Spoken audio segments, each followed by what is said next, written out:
ശബരിമല സീസണിൽ പമ്പയിലെ ഹോട്ടലിലേക്ക് കുറഞ്ഞ വിലയിൽ അരി ആവശ്യമുണ്ടെന്ന വ്യാജേനയാണ് ഞങ്ങൾ കമ്പംമെട്ടിന് സമീപമുള്ള വ്യാപാരിയെ സമീപിച്ചത്. തമിഴ്നാട്ടിൽ നിന്ന് നികുതി വെട്ടിച്ചു കൊണ്ടുവരുന്ന അരി പലതരത്തിലുള്ളത് ഇവിടെയുണ്ട്. നേരത്തെ വിളിച്ചു പറഞ്ഞാൽ എത്ര കിലോ അരി വേണമെങ്കിലും നൽകും.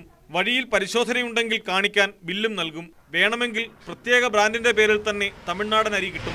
ഇവിടെ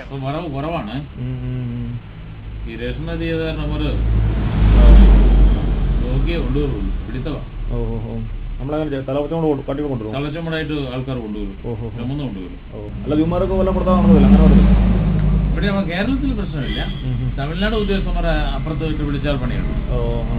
അരി വണ്ടിയെല്ലാം കൊണ്ടുപോകും.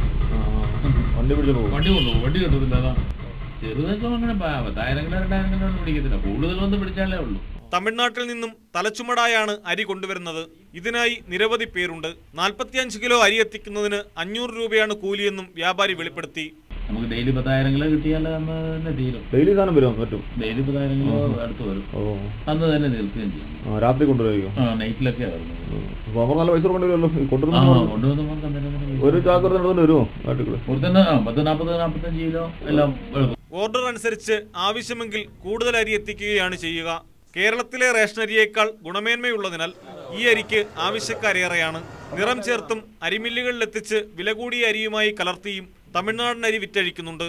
കമ്പംമെട്ട്, കട്ടപ്പന പ്രദേശങ്ങൾ കേന്ദ്രീകരിച്ച് നിരവധി വ്യാപാരികൾ തമിഴ്നാട്ടിലെ അരി കേരളത്തിലേക്ക് കടത്തുന്നുണ്ടെന്നാണ് വിവരം.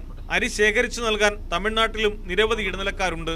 സൗജന്യ അരിക്ക് പുറമെ കൂടിയ വിലയ്ക്കുള്ള അരിയും നികുതി വെട്ടിച്ച് കടത്തുന്നവയിൽ പെടുന്നു. സംസ്ഥാന ഖജനാവിന് വൻ നഷ്ടമാണ് അരികടത്ത് മൂലമുണ്ടാകുന്നത്.